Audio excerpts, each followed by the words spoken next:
It is the 200 level. Mike Carpenter in the basement studio. Is anyone fired yet? What are we waiting for? We're going to have a Monday press conference.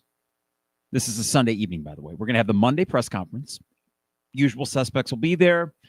We'll talk about how we need to improve this, that, or the other. And we're just going to roll it back out there against Northwestern and hope for the best.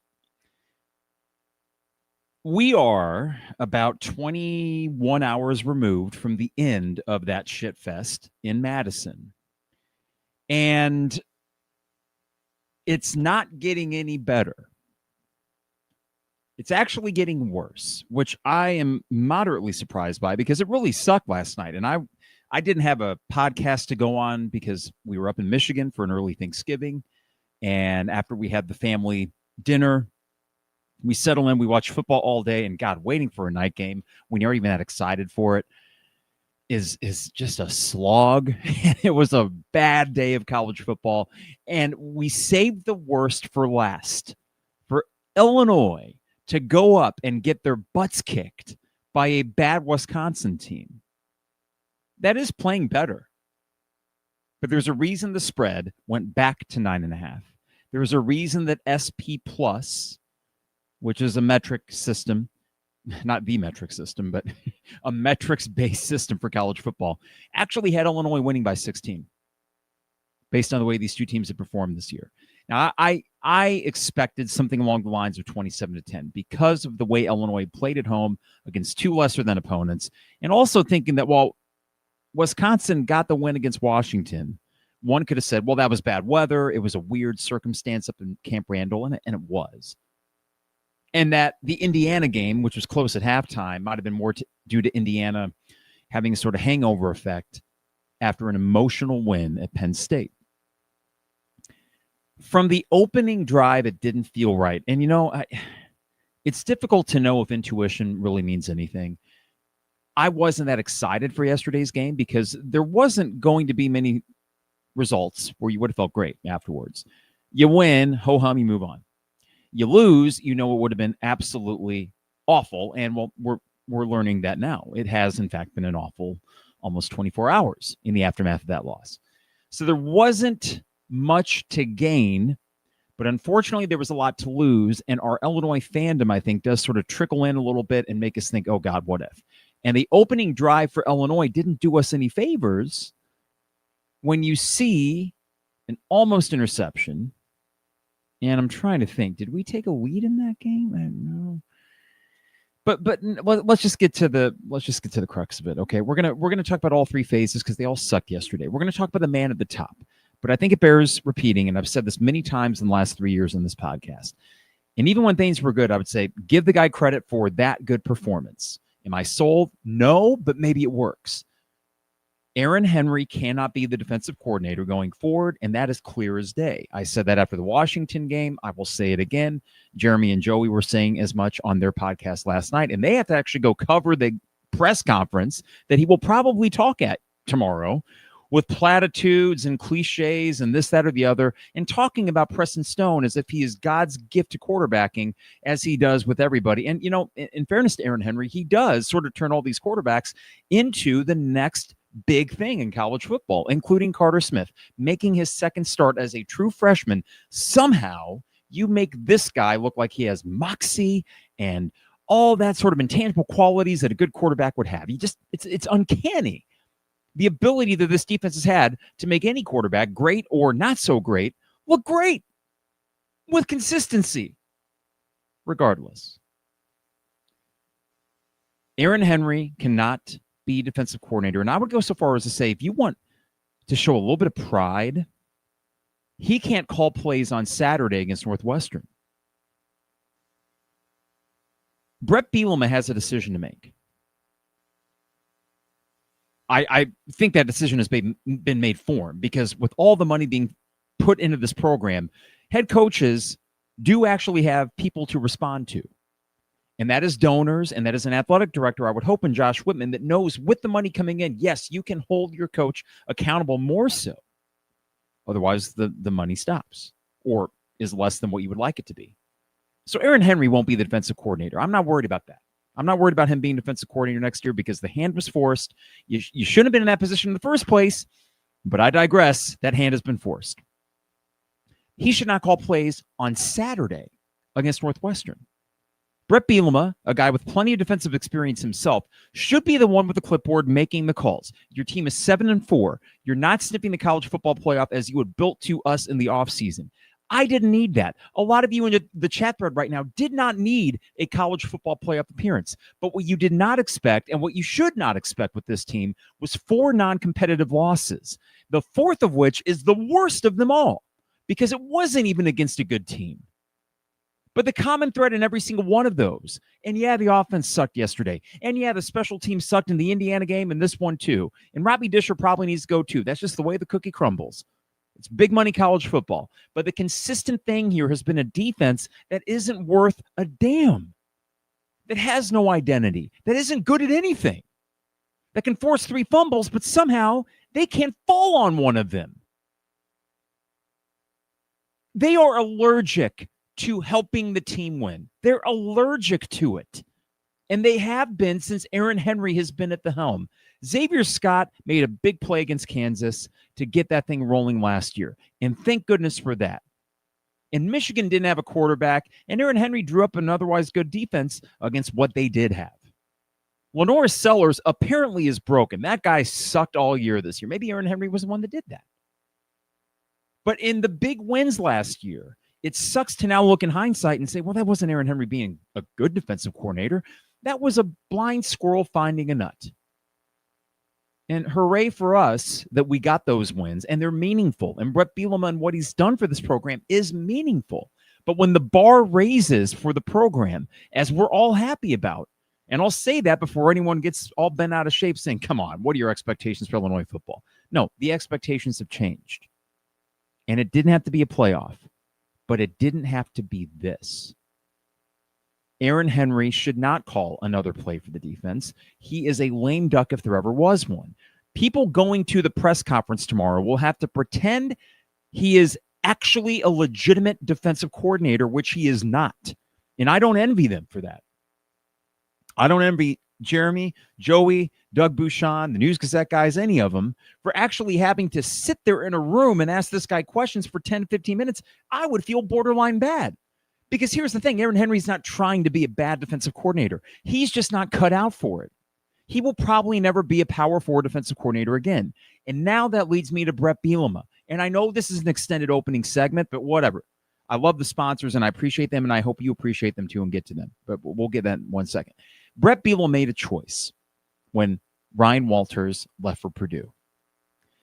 I understand the decision-making then, and I said as much when he decided to keep Aaron Henry and let Kevin Kane go to Purdue. Now, it's not like Kevin Kane is lighting the world on fire. He was probably worried that Aaron Henry was going to jump ship. Probably miscalculation, but regardless, you had won 8 games in 2022 behind a once-in-a-lifetime defense. Should have won more, and we'll talk about that with Bret Bielema here later. You go out and get a proven guy. This isn't an apprenticeship, and I've said that multiple times here. All of a sudden, we started hearing things from Bret Bielema as if, well, he's growing into the role. And Aaron Henry said as much in these Monday press conferences. And I'm sitting there feeling like I'm cuckoo for Cocoa Puffs, wondering how the hell did we get in this position where a high-paid college football defensive coordinator in the Big Ten is all of a sudden learning on the job. Yeah, all right, yeah, go get that knowledge, Aaron. I'm not in the mood for that. We are in a very win-now climate. And Bret Bielema seems to understand that in so many ways, except for the blind loyalty he shows to an Aaron Henry, to a Bart Miller, and we'll see with Robbie Disher, because I know the special teams have actually been on the whole good this year, but boy, when they suck, they suck. So I just don't understand how Bret Bielema, who is so smart in so many ways and is an objectively good football coach, could make such a massive, boneheaded miscalculation and hire Aaron Henry in the first place. Worst case, he was going to go to Purdue and be secondary coach. If you were that afraid of him leaving and jumping ship to join Ryan Walters over there, I don't know what to tell you, because that would tell me that you don't owe someone loyalty in the first place. If you thought he was going to go coach secondary for Ryan Walters and not stay with you, the guy that he played under, then that's a whole other bag. But it didn't matter. What was a long-term play was actually a short-sighted decision. He decided, I'm keeping this guy because I think there's potential. No. We aren't in the business of potential. This is not a freshman third string of the depth chart. This is a defensive coordinator. I hope this does not become Bielema's folly. I hope it's not the thing that derailed what could truly sustain success here. And the good news is, in this climate of college football, and with the money apparently going into this program, things can change quick, and they can change for the better. I didn't think last year's team was going to win 10 games. I thought this team this year was going to go better than 7-5, and I'm afraid you're staring down the barrel at that exact result, because how many of you listening to this or watching right now in the thread have any faith in Saturday? You shouldn't. You know, it's funny. I actually think Illinois is going to win. It's so ridiculous after all that opening diatribe. I think Illinois is going to win in the same way that I came on after Indiana and said I think they're going to beat USC. I was wrong about Washington, so you told me that. And the Wisconsin game was just go in there and win the freaking game. They aren't good. And then you couldn't even do that. And not only that, you got your butt kicked. So here's the thing. If I'm a little bit all over the map, I apologize. But we had to get the Aaron Henry thing out of the way there. He's gone. He's done. He shouldn't call another play. He should be fired today.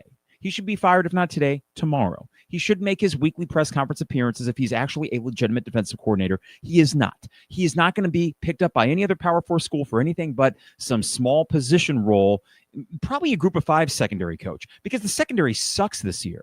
And him and Corey Parker with all of his cliches and his big bug eyes, like, I'm a motivated guy, I'm all crazy, and I don't want to hear it. That's Bush League amateur hour. Ship them both out of here. They can go coach somewhere else. I don't want Aaron Henry. I don't want Corey Parker. They can go bye-bye.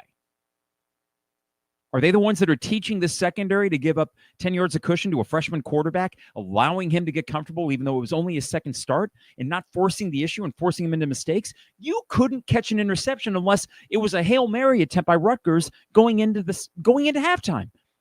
That's the one defensive back interception in the entire freaking Big Ten play. Unless I'm missing one. Dylan Rosiak had one against Purdue. Is that right? Tanner Heckel had one against Duke, not in conference play. This defense sucks. I cannot fathom how I'm watching the Bears today with no linebackers and their 2 or 3 best secondary guys out, continue to get takeaways. And I know it's apples and oranges, NFL versus college football. But how do you have a defense that is just like, I don't want the ball. I might have forced the fumble, but I'm not going to recover it. Why would I do that? Just absolute ineptitude across the board, and it starts with Aaron Henry. But after the break, we're going to talk about how it really goes to the top. And this is Bret Bielema's mess, and he's going to have to clean it up. And if you have less faith after that Wisconsin loss in Bret Bielema, I am not going to admonish you for that, because that was an all-system failure in a game that you could ill afford to lose. And not only did you lose that, Bret, you got your butts handed to you. All right. The chat thread is lighting up, and it looks like some conversations going back and forth. So in order to kind of streamline this a little bit, if there's something that you in the chat thread would like read on this podcast, go ahead and type that in now if you already typed the copy and paste it, because it's going to be difficult for me to sift through that. But I appreciate and understand why there is a lot of conversation tonight for what we saw last night. Before I get too far ahead of myself, we're brought to you by Hamilton Walkers, downtown Champaign, steak, seafood, and spirits, a delicious old-fashioned. I'm actually having a homemade one right now. We have a Sunday dinner. Cheers, everybody. Sunday dinner, I make old fashions for my wife and I. I will say, though, what I've been trying to attain in making mine is reaching the excellency that you get from a Hamilton Walker's old fashioned. I have tried to watch them as they make it and see what their little secret is, but no matter where I go in Champaign and no matter what I do with my own, it's still the best that I've had in this area. So that's Hamilton Walker's Steak, Seafood, Spirits, date night, formal dinners, informal dinners. We just went and ate at the bar last week, and Brittany was tremendous. She's been there for quite a while. Their staff, actually, if you go there enough, you get to know them, and they recognize you. It is truly just a great culinary experience. I know this sounds hoity-toity. The bills that you pay, though, when you're done, they are not hoity-toity. The amount of bang for your buck that you get at a place like Hamilton Walker's is one reason why I do think it is the best restaurant in Champaign-Urbana. So we appreciate them. State Farm agent Brian Hansen online at brianismyguy.com for life, auto, home, business, renters, you name it. Brian is my guy, and he can be your guy as well at brianismyguy.com. If you, let's say, property damage last night, you were a little bit ticked off during the Illinois game, well, hopefully you have insurance. And if you don't, then you know who to call for that. Now, I don't know if Brian could do a whole lot for claims for property damage based on a, throwing a remote through a window or something like that. But you know what? It wouldn't surprise me if he could, because I know that working with Brian, he's very quick getting back no matter what your questions may be. So that's Brian Hansen, State Farm agent at brianismyguy.com. Dogtown Heating, Air, and Plumbing, your home's best friend. Give them a call at 217-841-4728 and enroll in their maintenance program. We've been doing this for a few years. It includes a furnace check in the fall, AC check in the spring, no overtime or weekend fees when you're enrolled.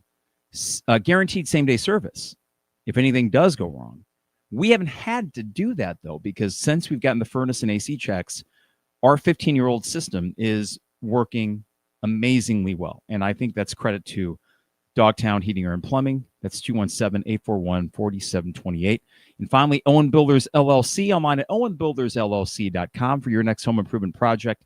Check out a gallery of their work online at owenbuildersllc.com. I know Luke is a big Illini fan. He had a few tweets last night expressing displeasure like we all were.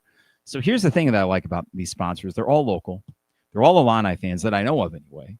Not that I would penalize them if they weren't Illinois fans, but you are truly supporting local businesses, and we appreciate them. And as we get in the holiday season, the best way to support the 200 level is to support our sponsors.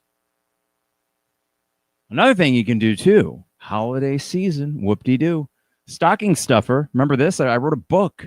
And Illinois basketball looks to be pretty good this year. I mean, I was disappointed with the loss for Wednesday evening, but they're still a top 15 team. They are in the early stages of coming together. But this book, for your Illinois basketball fan in your life, The 200 Level, an Illinois Fighting Illini basketball fan's journey, is available on Amazon in all formats. It will get to you in plenty of time for Christmas. So Amazon.com for that. Okay. Comments lining up. Whew. I'm going to get to these comments in a bit. We'll sift through them. Let's talk about Bret. Bret Bielema is a good football coach. I like so much of what he's done here. And as frustrated as I was last night, I'm not in some sort of state of mind where I think, oh boy, we are ultimately screwed with Bret at the helm. I don't think that's the case. I do have more questions after last night's game than I've had in a long time. And the tricky thing about football and the weird nature of college football, where upsets are commonplace, is trying to think, okay, well, how much stock do we put in one bad loss? I'm going to start with one reason why last night really, really ticks me off. And I want to dispel of this notion of the Bret Bielema revenge game. I don't know if you remember this, but early on in Bret's tenure, it really did seem that if he had lost to a team the year before, he would get them the year after. So we have Wisconsin smoking you in 2021. 2022, you get them back at their place and you smoke them. Bret Bielema revenge game. Trying to think of another one here. I think you look at, what was another example of this? Iowa, same thing. You lose in 2021, you get them back at home in 2022. You get to Northwestern after, you see, no, that's not a great example. You see, I don't know where this came from necessarily. I just remember us thinking going into the Purdue game last year that with everything on the table, with Purdue being historically bad and what had happened to you at West Lafayette the year before, there was this notion that Bret Bielema is going to have his team rise up and get their comeuppance for what had happened the year before. And then he won 50-49 in overtime against a historically bad Purdue team. So I started saying that and realized, man, I didn't really come in prepared with the anecdotal examples, but I do remember there being this kind of notion floating around that Bret Bielema is going to come in laser focused for certain games every year. I mean, Kansas, you can look at last year. If you want to call that the Bret Bielema revenge, after everything that had happened in Lawrence the year before, you get the big win at home. Okay, great. Michigan coming in here last year, you had lost to them in heartbreaking fashion in 2022. You get the win, a very different team to be sure, but nonetheless, you got the win. So there's been enough fodder to kind of feed this notion that Bret Bielema is laser focused on certain games and is going to come through. How in the hell then do you lose last night in the way that you did? I was sitting in Bloomington, Indiana, and I'm not going to revisit that game, but I'm going to just say this really quickly. We were getting lunch at a place off campus and watching Wisconsin get their butts handed to them by Maryland. Now, we've seen where Maryland's went. We see a little bit of a resurgence here from Wisconsin. Good for them. But I remember sitting there thinking, man, I mean, come on. End of the year, Wisconsin, they're going to be dead men walking. And just think about how a few weeks ago, Chris McIntosh, their AD, comes out and he says, we're keeping Luke Fickell. It's the dreaded vote of confidence. And everyone's thinking, really, you're really going to do that? If you would have told me that not only were you going to go in and lose that game somehow, but you were going to get outclassed in every way, shape, and form in all three phases and look like the far lesser team, I would have said, we got major problems, red flag problems. And if I were to identify a primary issue with Bret Bielema, and this is everything that Arkansas fans said, it is an overconfidence bordering on arrogance in his own team's talent level and capabilities. We have run into that this year where they went into this season with the personnel that they had, retaining all the coaches, and thinking just because they went 10-3 last year, magically it would all work out and coalesce into a potential college football playoff appearance this year. Back in August, I said this team should go 9-3. I thought that they would win a game they shouldn't, lose a game they shouldn't. That the luck that they had last year would somewhat balance out. And I didn't think that they were elite talent, but I thought the experience would keep the bottom from falling out for sure. And it would keep them around that 9-win mark, a really good bowl game. And then, hey, maybe we'll get lucky and we'll win one more of those. And a 10-2 Big Ten team is likely getting in the college football playoff. Well, that conversation was over a few hours after I had that lunch in Bloomington, Indiana. I mean, that conversation was done and we kind of knew it then. But for this to happen, it's like a less painful version or more, depending on your perspective, of what happened in 2023. Similar to that year, you have a secondary that's just awful. Just terrible. They can't stop anybody. And how is it then that your defensive coordinator that you handpicked, your former player, a secondary player himself, a secondary position coach, has had two really bad secondaries in the 3 years that he's been here? And the one that he did as a secondary coach that was amazing was, oh my God, well, that's Devin Witherspoon there, and Quan Martin there, and Sidney Brown there. I mean, listen, they have something to do with the development, I'm sure, but I could probably be a halfway decent secondary coach if you give me freaking Devin Witherspoon on one end, and Quan Martin, and Kendall Smith, and Sidney Brown, and I feel like I'm missing one more. Taz Nicholson was on that team before he got a little too, mistake prone. How's that? So that overconfidence bordering on arrogance, I think, cost this team and cost this program an opportunity at a really big year. You have always got to be moving upward and looking at areas to fix, and I worry that Bret Bielema has not done that.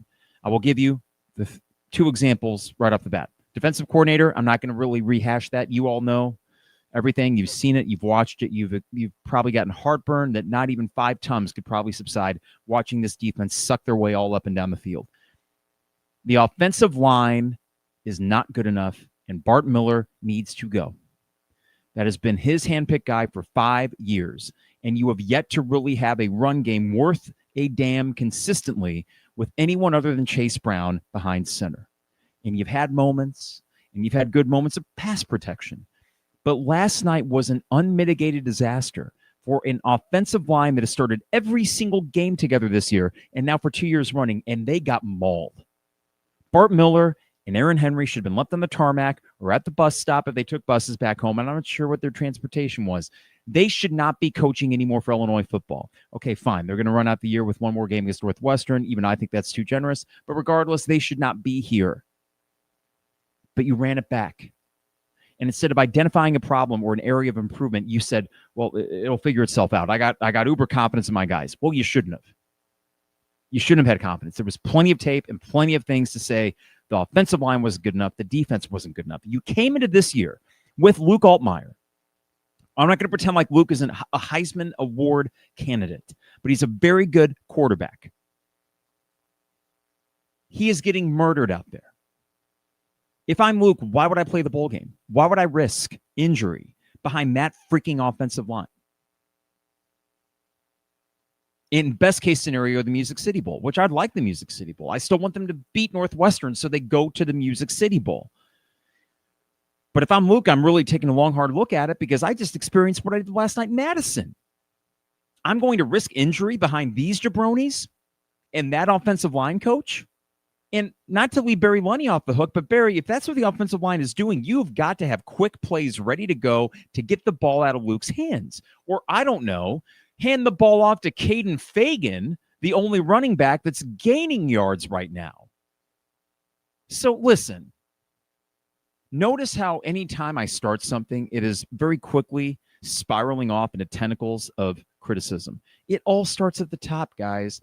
Bret Bielema is a good football coach, but he is a very flawed one right now that has a lot of issues to address. Money fixes a lot. But I think we can dispel the notion that Bret Bielema is an elite coach. The question will be, what is the most you can get from a good coach? I've said time and time again on this podcast, I will take good. Last night was awful. If your bar is good, last night did nothing near clearing that very low, or I should say very meager expectation. It came nothing close to it. That's why I'm so frustrated. Be good, fine. And lose the games to Ohio State. And lose, maybe not by 53 points, but lose the games to Indiana. Fine, lose the game on the road against Washington. I mean, don't make their quarterback look like the second coming of Steve Young, but whatever. I excused, and then last night happens. There's no excusing it. So it goes to the top. And maybe I should have led the podcast with that instead of Aaron Henry. Maybe that's low-hanging fruit, to blame a guy who's clearly not cut out for the job. And it's sad because that's going to be someone that will be fired or have to relocate Christmas time. I was just even thinking that today. This is going to sound, wow, Carp, playing the world's smallest violin for these well-paid coaches. But as we were driving back from Michigan today with Christmas music playing, as we're getting in the spirit, I'm thinking, damn, that does kind of suck on a personal level that people will be losing their jobs. And this is all across college football. Losing their jobs at this time of year. That can't be easy. But you know what? That's the way the cookie crumbles. I'm a teacher. My job, in terms of the money that's being put into education, is much more low stakes than what is going on in college football. And for the money that fans and donors and alums are putting into this thing, and the money being put in your pockets from media deals and all of that, Illinois has every advantage at their disposal. We are able to do what we do that much more effectively because of this new environment. And Bret Bielema has navigated that pretty darn well. And I think he can continue to navigate it well. But he's got issues. And he's got a lot more to figure out before next season starts than I thought. And there are very few ways that I look at next year going in and think we're going to have high expectations. If anything, it's just going to be make a bowl. That probably would have been the case anyway. You lose Luke Altmaier, you lose an offensive line, which at this point, who gives a shit? I mean, they can go away. What's been your favorite memory of the offensive line this year? They've sucked. Here's a cookie. You did okay against Rutgers and Maryland. Good job. Happy for you. So you are going to go into next year, regardless of what happens in the offseason, with most publications saying Illinois will be fighting for a bowl. Bret Bielema can overachieve as he did last year because that was the same thing people were writing. I think the over-under wins are 6.5 for last year. or maybe 5.5. I said they would make a bowl, and they vastly exceeded expectations, and Bret Bielema can do it again. But boy, oh boy, I did not expect to go in this offseason with so many questions about the general future of this program. I'm not hitting the 5-alarm fire. I'm not there. But what a massive miscalculation from Bret. And here's the good news. Despite that, you are still on the doorstep of winning 8 regular season games. And I understand the history of Illinois football. And that's why I'm telling you, and will continue to tell you, I'm happy with good. If we would have won by a point last night, I'm not angry. I'm underwhelmed. This would have been a pretty boring podcast, but we would have been talking about an 8-3 football team that held off a pesky Wisconsin team. And I don't know how really good we are, but you know what? Hey, they went on the road. They got the job done. We aren't having that podcast because they got their asses kicked. In Wisconsin, this program that was on death's door, their former coach, Bret Bielema, allowed his team to lay such an egg that you may have given Luke Fickell life. Beyond just the contract extension, or the not getting fired part, not an extension, but the not getting fired part. You gave that program life. And when they beat Minnesota next week, which is going to happen if you watch that Minnesota Northwestern game yesterday, they're going to go 5-7, and they have a much easier schedule next year. And watch Luke Fickell actually turn this thing around. But it's amazing how sometimes it's individual games that can really propel a program. Sounds like an overreaction, but it's true. Washington was a one-off. Illinois is proof positive that Wisconsin is playing much better ball now. It didn't have to be that way.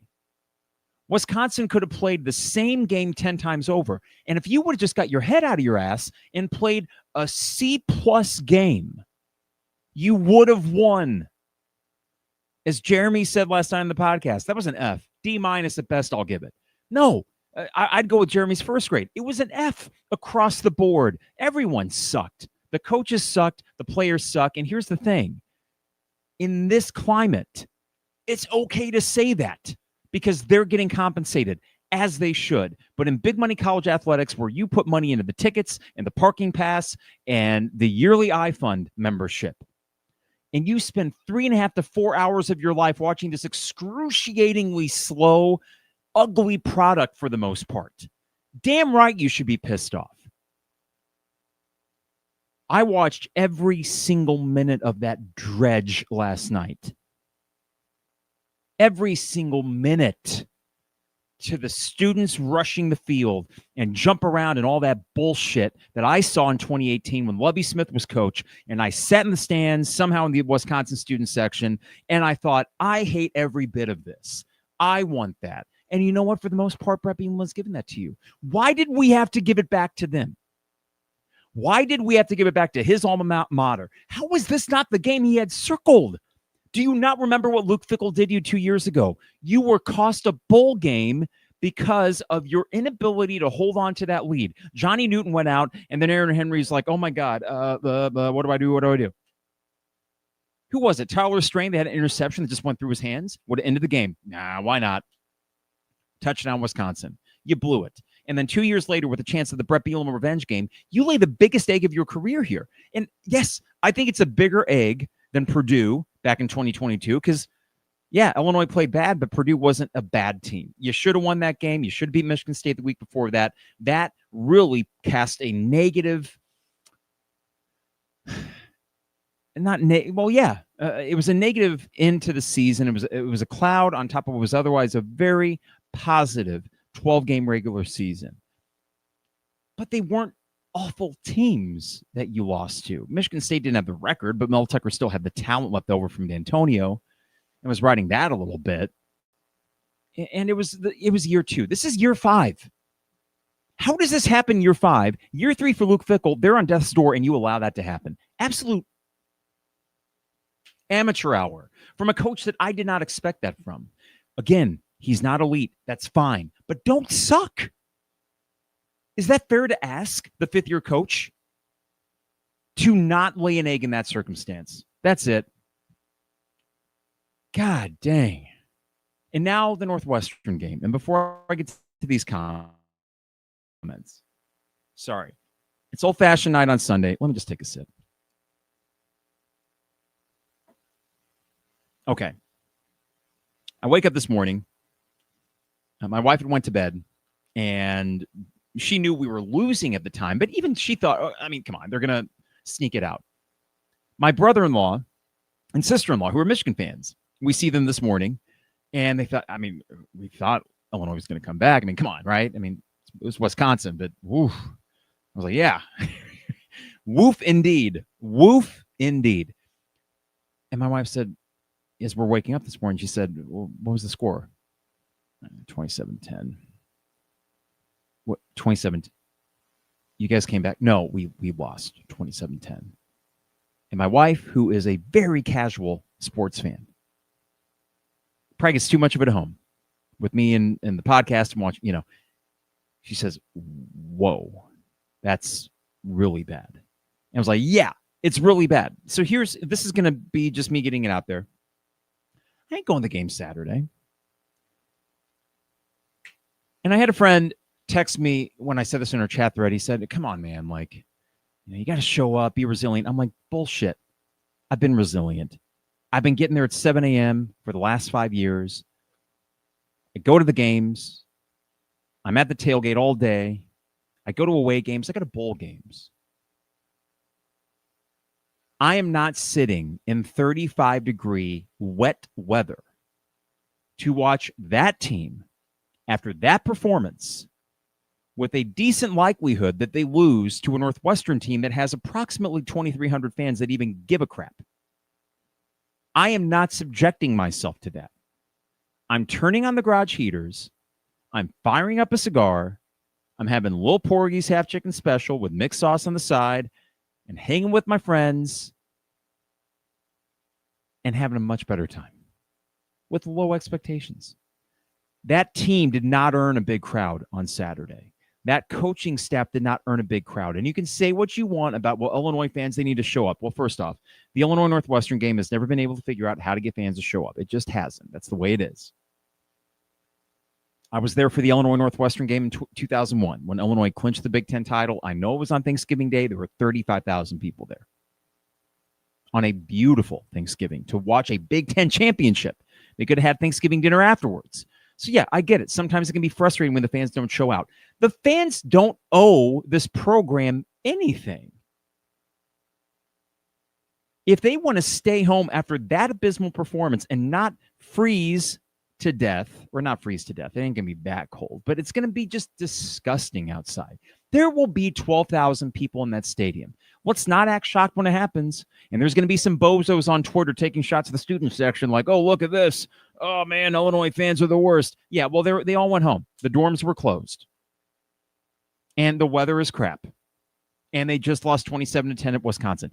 I need people to dispel themselves of the notion that Illinois football is somehow being held back by their fans. That is absolutely ridiculous. They have been there this year to the tune of 4 sellouts. This takes time.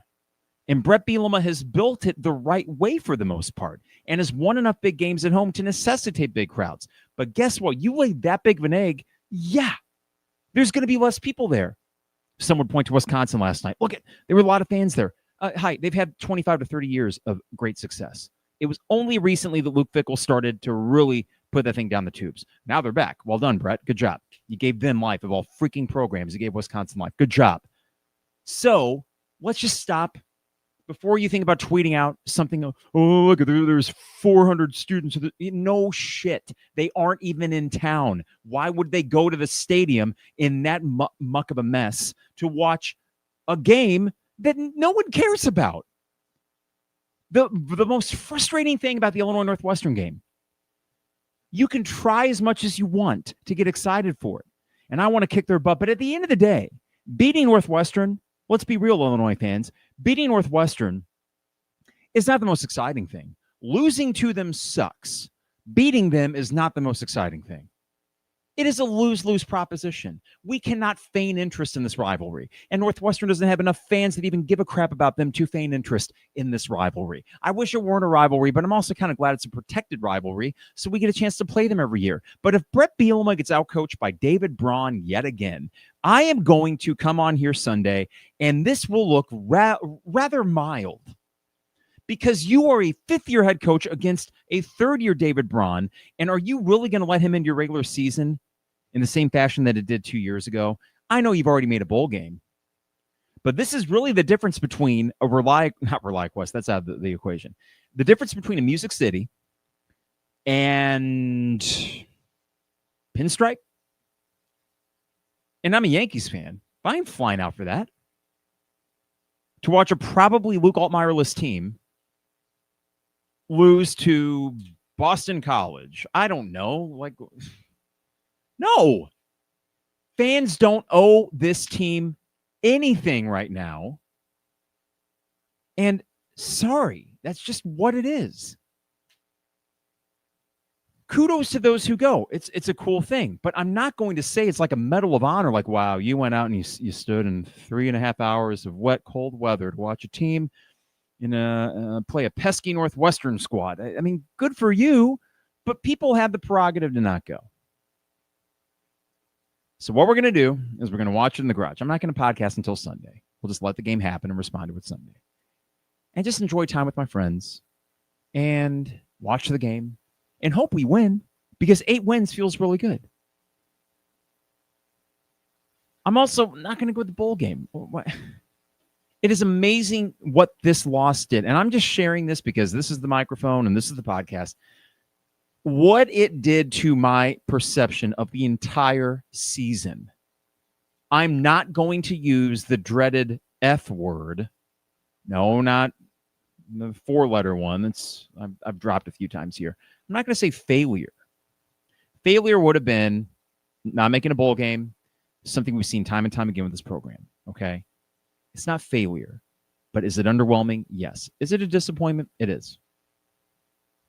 And all they had to do was win out against 4 scrub teams. They got the first 2 done, and then they couldn't beat Wisconsin. And not only that, you got embarrassed.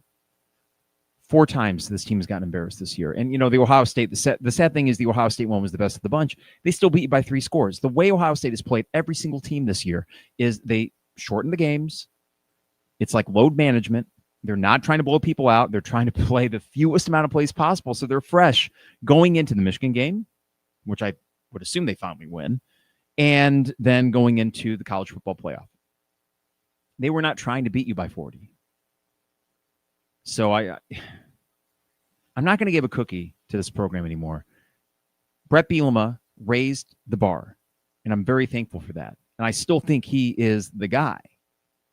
I think with the resources we have, he can figure it out. But he got in his own way this year. And Aaron Henry was an absolute cluster of a hire. We knew that. I mean, come on, guys. We knew that from game 1 against Toledo. But you got to be fair. Got to let the games play out. You missed a bowl game because of Aaron Henry. More than any other coaching staff member, you missed a bowl game because of Aaron Henry.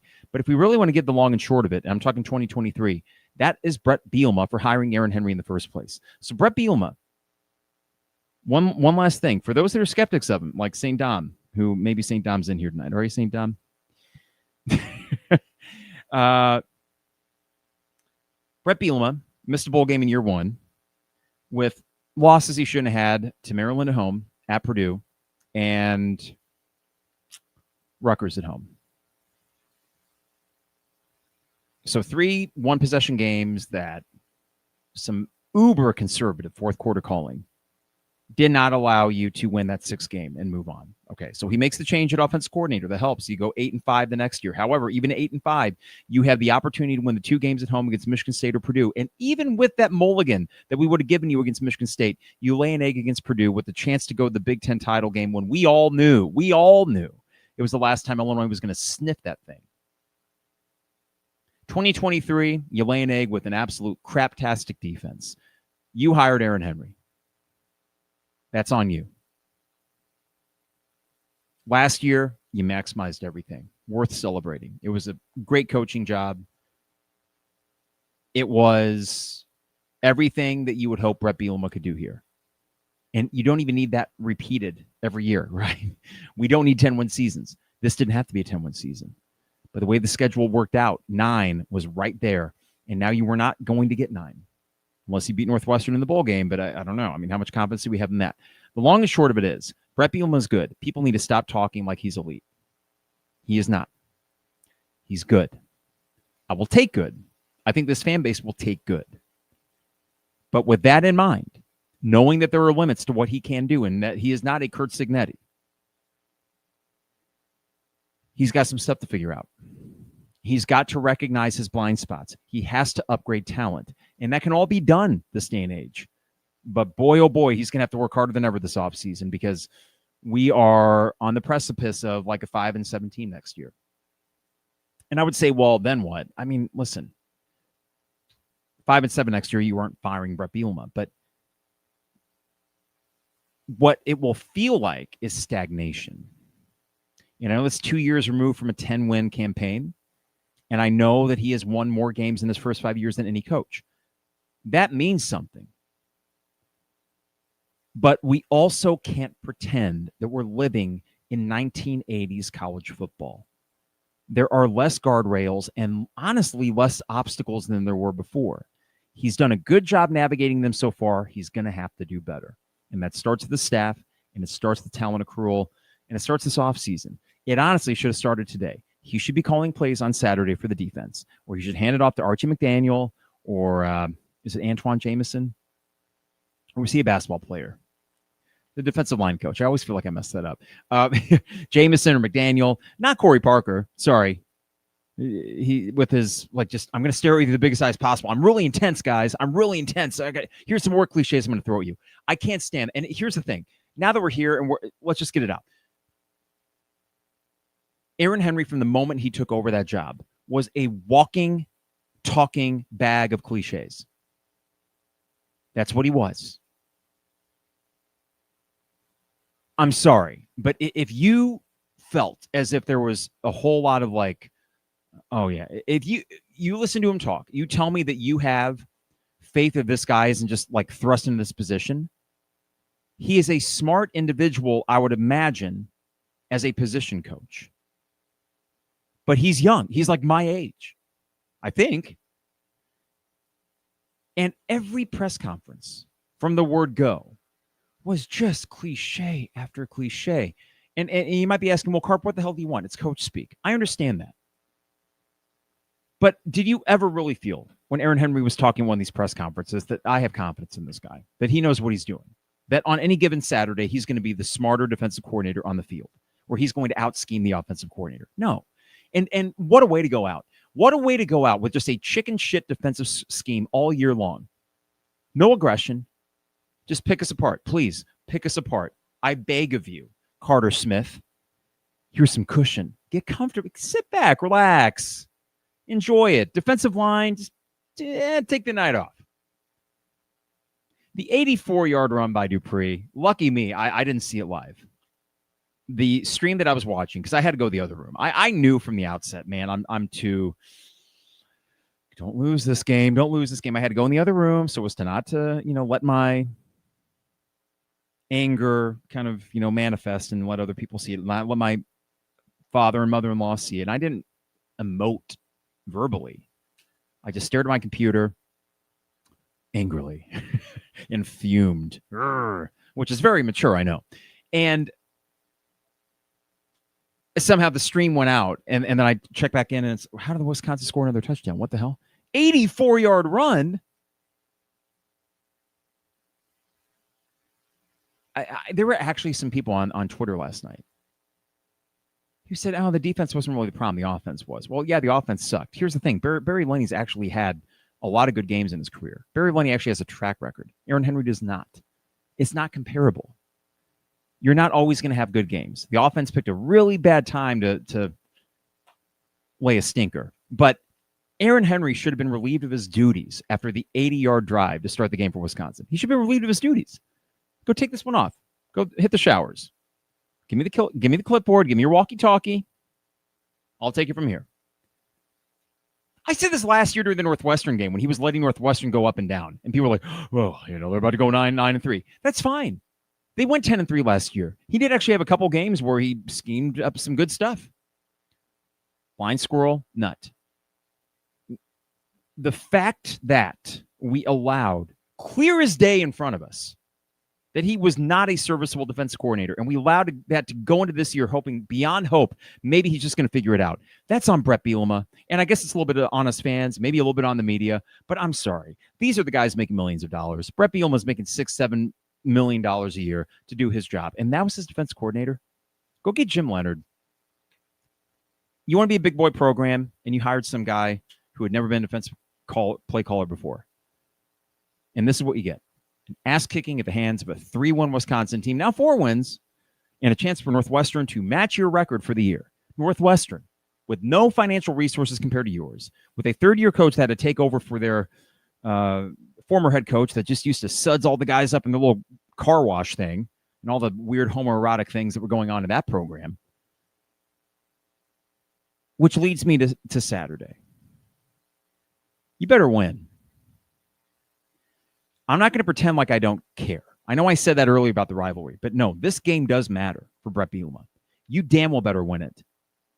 Because if you don't, this feels no better and, quite frankly, let's be real, worse than the 5-7 record 2 years ago. And that is not a case of fans getting spoiled. That is a case of fans embracing the expectations the coaches themselves put in this program and the coaches themselves drastically underperforming them. You lose this game, you lose that much more goodwill. Last night was disastrous. As if there were going to be that many people at that game anyways, you turned a lot of people away, myself included. I would have toughed it out if you would not laid such an egg last night. You win by a point. I will find my way with a poncho or whatever the heck, or just stand under the east balcony away from the wind and snow and cold. And my friend and I were talking, it'll be fun. We'll take, sneak in some whiskey and, it's a cold weather game, the novelty of it. No. 3.5 hours of timeout laden college football with this. You better win it, though. You better win it. Because if you don't, bowl numbers for tickets sold, paltry. Season ticket renewals, going to go down. It won't be back to square one. You built up enough goodwill to avoid that. But the notion of you all of a sudden being a for sure good Big Ten program comes into question. Win Saturday. Vegas has you as 7-point favorites after all of that. You know what's so weird? I actually think Illinois is going to win. The same way I did after the Indiana game. Well, they're going to beat USC. Why? Because college football is weird. You better. You have no reason to not. If they want to win, if Illinois wants to win this game, I think they do.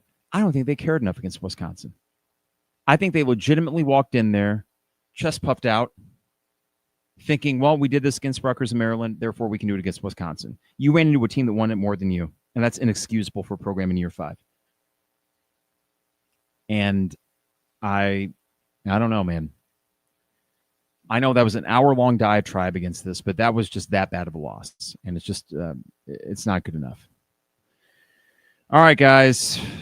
There's a lot here. I'm going to try to work through the chat thread.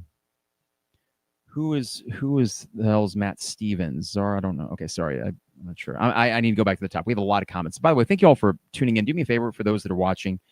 Like, subscribe, follow. I know that's a very token line to hear on these podcasts, but from Jake, that picture of Bret is just depressing. He looks like a man who's about to make a move he doesn't want to make. The picture is the one that's on the thumbnail for this episode, and I got that, Jake, from the AP photos from last night's game. All right. From Bobo. No, see, here's the thing. I apologize, everybody. There's so much here in the thread. I want to make sure I get some of the good ones here. Fedigator says, I don't think anyone gets fired. Bielema thinks Miller is one of the best OL coaches in the nation.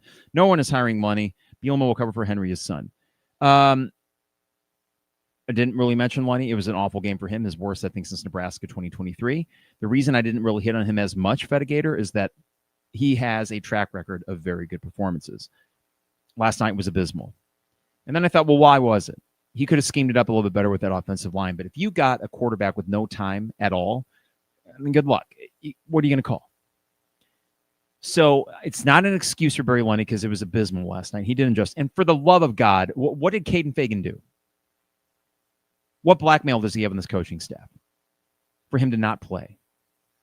5 touches for Caden Fagan. No, he's not Bo Jackson. I get that. But he's the best guy in the backfield right now. You aren't giving him the damn ball. Give him the damn ball. But Fetigator, if he keeps Aaron Henry and he keeps Bart Miller, then he's not serious and Josh Whitman's not serious. This is different now. Yes, Josh Whitman can go to his coach and say, we got money rolling in. You got to make changes. This is a situation where you essentially have GMs, front office, that sort of thing, in order to force the hand of a head coach. It's not this full-on autonomy like it used to be. You want the money? Okay, great. Go actually get real guys at this position. So Bart Miller needs to go. Aaron Henry needs to go, and that's it. And if it doesn't happen, Fetigator, we got bigger issues, and you better start worrying about where this program's going under Bret Bielema.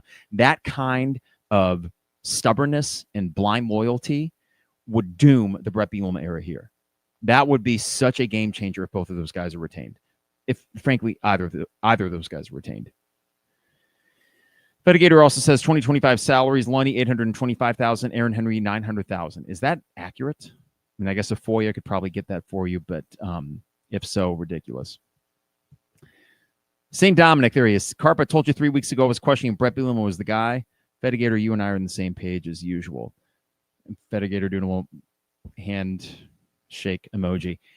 St. Dom, here's the thing. He is my guy with reservations. In other words, I have more questions today than I've had in a long time. And that's why I will say he's a good coach. But I'm done with great. I'm done with elite. He's got a shit ton of work to do in order for this thing to work out the way that he envisions it.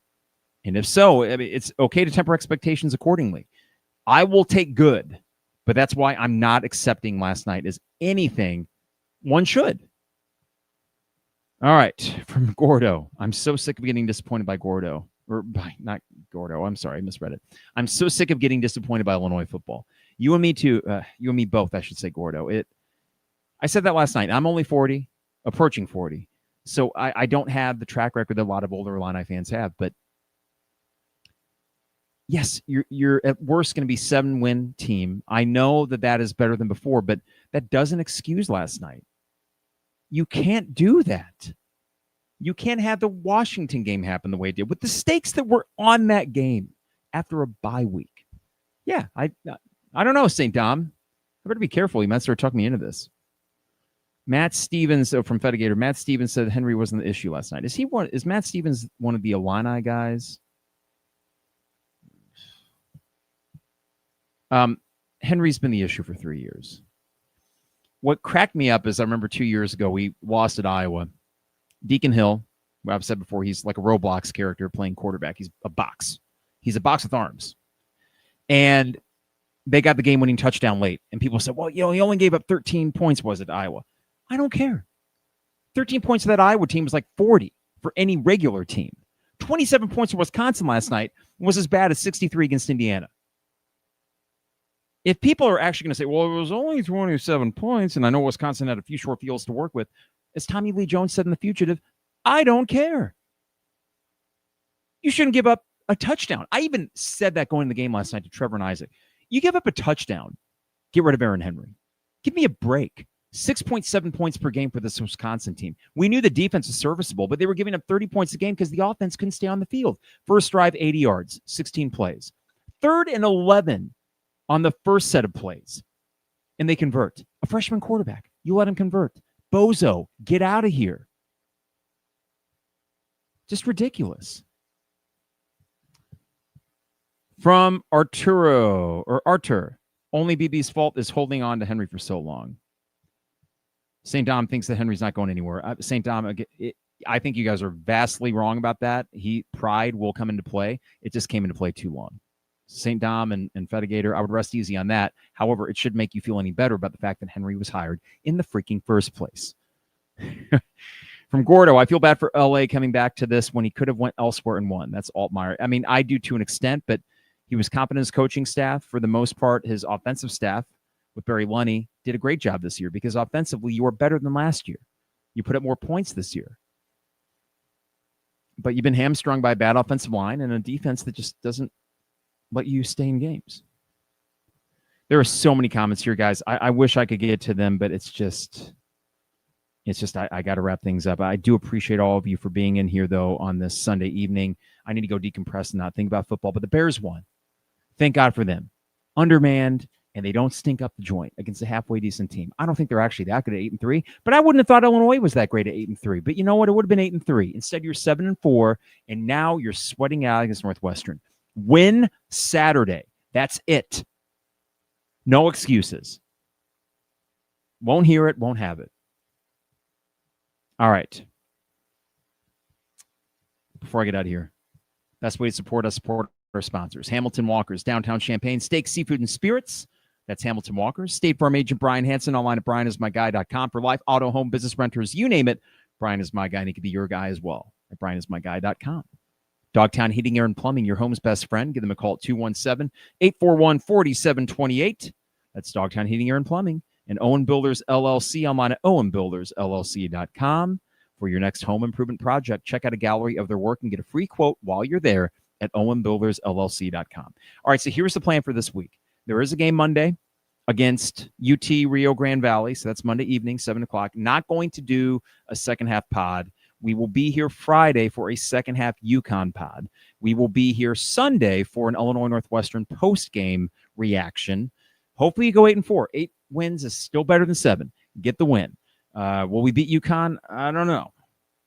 But I'm just going to watch tomorrow's game. No real comments because there's not going to be a whole lot to probably glean from it. And with Thanksgiving coming up, you guys are probably getting into your holiday swing. So Friday, we will be back for an early podcast, second half. It is an early, I think, 11:30 tip against UConn, and what's a huge game and opportunity for Brad Underwood and this team who looked fine against Long Island by all accounts. I didn't watch it because it was Big Ten Network Plus, but apparently defense could have left, put a little bit more out there, so Brad wasn't necessarily the happiest. But, listen, you're starting to get healthier. You're starting to get the guys out there. I like that there's another tune-up before UConn, and hopefully you get a win out in Madison Square Garden, which would be massive, massive. And I know Texas Tech got their doors blown up by Purdue. I think that says more about Purdue than it does Texas Tech. But you got to win one of these against UConn or Tennessee, I think, if you want to feel like it was a good non-conference. I think they can. It's just a question of if they will. Thank you guys for indulging me today. I hope it's cathartic for you. This is not the podcast I wanted to have. I would have preferred a sleepy podcast. Illinois 21-20. I don't feel great about that, but they did win, but they didn't, and they looked really bad, and they deserve to be called out for it. And that's all there is to it. But hey, have a good rest of your Sunday evening. Have a great week ahead. Have an awesome Thanksgiving wherever you may be traveling, and travel safe if you do. And we will be back here on Friday, full of turkey, stuffed to the gills, and talking Illinois UConn second half. Have a great week, everybody, and happy Thanksgiving. It is the 200 level.